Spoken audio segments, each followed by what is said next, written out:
temos outros casos, como, por exemplo, o caso Larissa Manoela. Um caso chocante, porque envolve uma menina morta dentro de casa. Um detalhe muito cruel, né? O criminoso era quem ela chamava de padrasto. A Larissa Manoela Santos de Lucena, de apenas 10 anos, foi assassinada, gente, com 16 facadas dentro de casa, em Barueri, em São Paulo. Esse crime que aconteceu em 12 de junho de 2025, enquanto a menina estava sozinha. Ela foi atacada enquanto dormia no próprio quarto, sem chance de defesa. A cena não apresentava sinais de arrombamento ou luta corporal, o que levantou desde o início a suspeita de que o criminoso era alguém íntimo. Alessandra, a cena do crime aí já dizia muito sobre o caminho dessa tragédia. Sim. Os crimes cometidos com arma branca, com faca, eles deixam muitos elementos, né? Principalmente uma grande quantidade de sangue. Né? E o sangue fala com a gente. É a dinâmica de manchas de sangue, meio Dexter. Aquilo existe, viu? Você interpretar as manchas de sangue. É CSI, é a nossa parte CSI. Você interpretar essas manchas de sangue, como que elas foram produzidas e com qual energia, com qual direção, com qual sentido, vai dar a dinâmica do crime pra gente. Então, essa versão de que ela estava dormindo na cama vem a partir da interpretação desses elementos. Porque ele não diz isso, ele mente. Ele diz que ela provocou. Né? Depois o professor Christian pode até explicar melhor, mas ele tira a responsabilidade de si e joga numa menina de 10 anos. Olha que funcionamento mais problemático. Né? Ele diz que ela chamou ele de corno. E por que ele reagiu desse jeito? Ah, porque ele já tinha um trauma anterior causado por um outro relacionamento. Ele não tem culpa de nada. Né? Ele é a vítima de uma menina de 10 anos e com isso deu 16 facadas numa criança. Hoje nós sabemos que ela estava na cama dormindo. Né? E quando a mãe chega em casa, no final da tarde, se depara com aquilo. Imagina o impacto emocional que ele causou nessa mãe. E a cena do crime, né, o conhecimento do local, o fato da porta não trancar, ele sabia de tudo isso. Ele sabia que a menina estava sozinha. Ele sabia onde estava a faca. Ele criou um álibi no trabalho para isso. Então, tudo isso me indica que foi premeditado. Ele foi lá para fazer isso, como uma forma de se vingar daquela mãe. Né? Eu acho que não tem uma forma pior de você atingir uma mulher do que matando a sua filha, de uma forma brutal. E na confissão dele, no relato dele, depois da primeira facada, ele já sabia que ela estava morta. Todas as facadas na região do rosto, pescoço e peito. Por que 16? Era uma menina pequena. Olha o nível, né? A intensidade da raiva que ele estava. Então, assim, é uma história brutal. Como que uma menina de 10 anos vai se defender de um homem com uma faca na mão? Né? Sim, é uma pessoa absolutamente agressiva, vingativa, premeditou tudo isso, né? E deixa a gente chocado, né? Quando a gente acha que viu um crime terrível, vem outro pior, e pior, e pior, e pior. Eu não sei onde é que a gente vai parar com isso, não.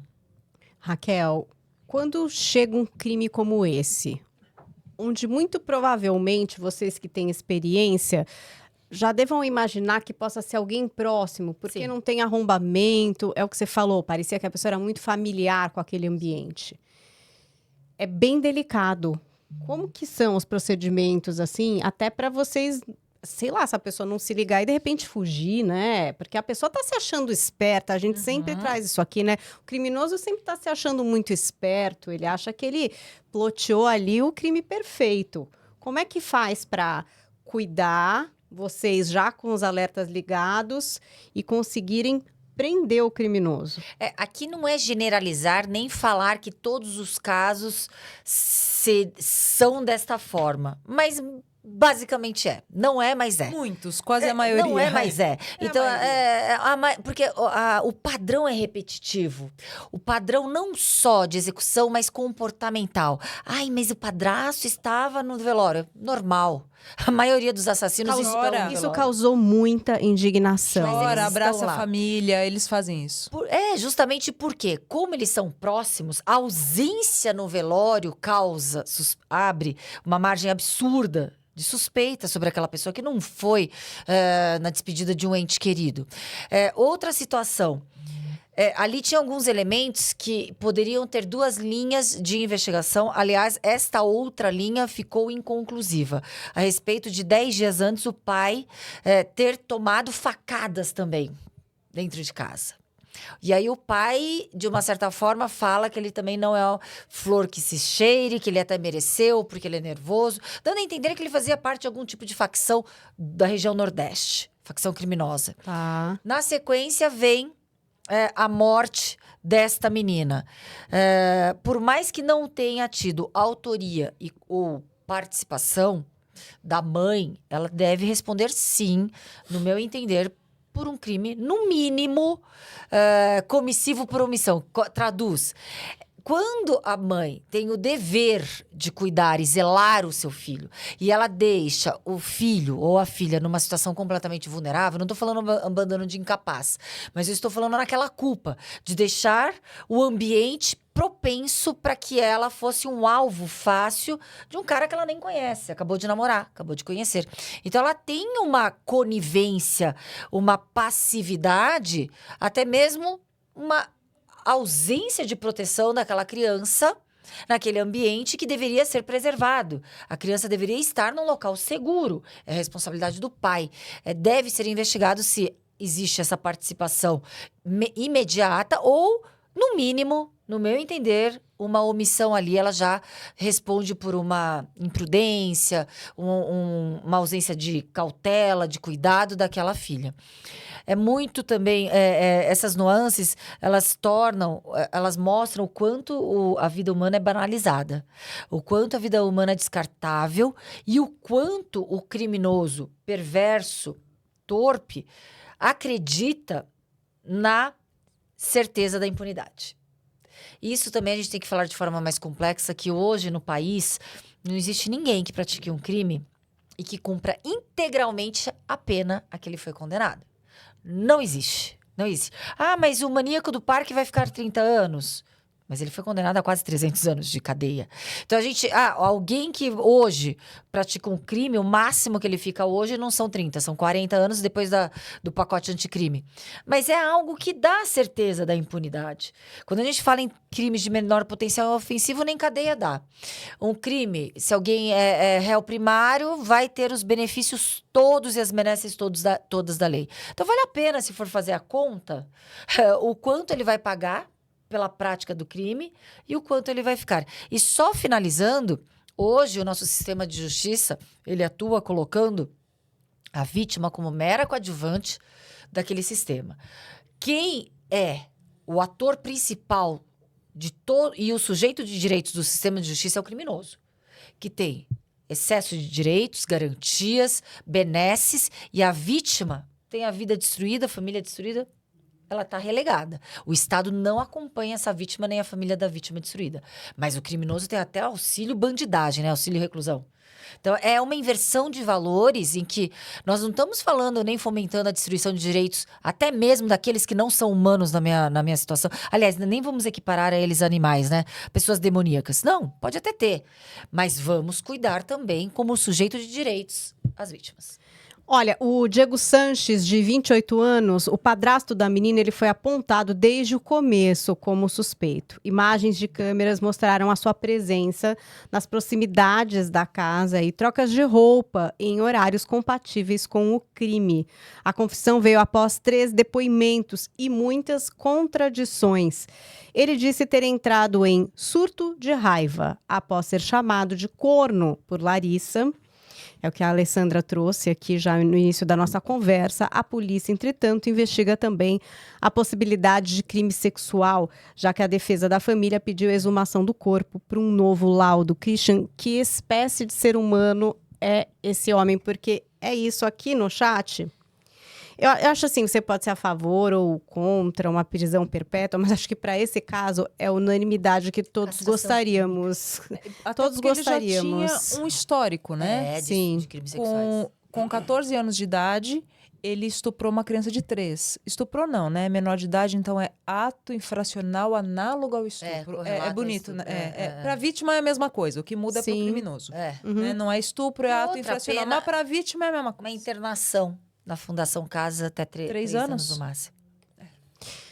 Vamos lá, Christian. Tentar entender o absurdo. Infelizmente, esse absurdo é o comum. Isso sempre aconteceu, isso acontece e acontecerá. Esse tipo de crime, esse tipo de autor. O crime sexual, nesse caso, eu acho que, viu, Alessandra, talvez ajude a aglomerar o entendimento, aumentar a linha de entendimento. Por quê? Criminosos sexuais, abusadores sexuais de criança, muitas vezes matam essas crianças porque elas ameaçam falar. Ou seja, a minha prática nesses 24 anos foram 2 focos nas minhas pesquisas: crimes sexuais, ou criminosos sexuais e homicidas. E todos os criminosos sexuais homicidas que eu avaliei mataram exatamente, por causa disso. Mataram porque foram reconhecidos, porque a criança disse que ia falar, ou porque a criança ficou muito machucada. E aí mataram essa vítima. Então, infelizmente, Paula, Raquel, como grande delegada que é, Alessandra, uma perita, e trabalhamos juntos, inclusive tentando entender melhor esse tipo de comportamento, isso é um padrão comportamental que está acontecendo nesse momento. Não são exceções. E a Raquel traz uma reflexão política necessária com relação à aplicação das leis, que é cláusula pétrea na nossa Constituição, não termos prisão perpétua nem pena de morte. Esse seria um caso, ao menos, de prisão perpétua.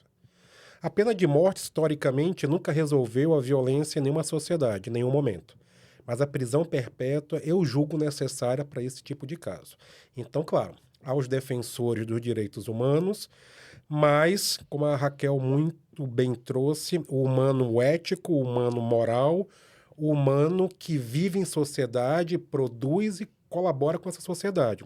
O humano que destrói o seu meio e destrói crianças de forma tão cruel e perversa, não é merecedor de estar nessa sociedade.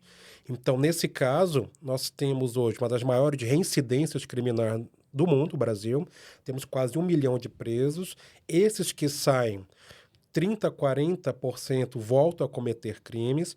E outra coisa, nos crimes sexuais não há ex-criminoso sexual. É isso que eu queria que você trouxesse, Christian. Uma vez criminoso sexual, sempre criminoso sexual. E a castração química, Raquel, colaboraria. No entanto, o crime sexual ele é pseudossexual, porque o sexo ele vem em terceiro, quarto lugar. Primeiro é a raiva e o controle. Então, esse homem, ele sente tanta raiva, ele sente tanto poder, e o conteúdo sexual é apenas o motor final que alavanca ele contra a vítima desse perpetrador. Então, o componente psicológico, quando você avalia um criminoso sexual, e a Alessandra, né, que está comigo, avalia junto, a gente percebe uma estrutura de personalidade disfuncional, obrigatoriamente não patológica, e é um recorte do humano. Isso nos assusta. Porque quando a gente pensa no indivíduo desse, a gente pensa, ele é um psicopata, ele é um pedófilo, ele é um doente, ele é um louco. Não, não é. A ampla maioria não é. Então, nós temos hoje indivíduos cometendo atos atrozes, criminosos, violentos e disfuncionais, que são pessoas comuns, que não conseguem se autodeterminar moralmente, há uma falha moral, uma impotência moral, e julgam que podem exercer o seu controle e seu poder contra uma mulher e uma criança. Então, precisamos de mais ciência forense, melhores leis, como a Raquel está muito bem colocando, e o melhor entendimento do processo de modus operandi, como a Alessandra trouxe. Esse ponto da castração química eu achei interessante, Christian, que você falou que o sexo às vezes é a terceira instância aí no pensamento perverso dessas pessoas. No caso da castração química, isso não os impede de agir com violência? É isso que você está trazendo? Você pode castrar, ele vai continuar agindo. Porque ele não vai ter o impulso, a motivação sexual, mas o controle, o poder está ali. E é impressionante isso, porque muitos criminosos sexuais nem chegam a ter ereção. São poucos que têm. A carga de adrenalina, isso a Alessandra pode explicar muito bem como perita, a carga de adrenalina impede, inclusive, a ereção em muitos criminosos. E eles tentam, o caso maníaco do parque é um. Ele não conseguia ter. E outros, a gente poderia falar de dezenas e dezenas e dezenas de criminosos ditos sexuais que não tinham ereção, não conseguiam a penetração e matavam de forma cruel, com os requintes bárbaros.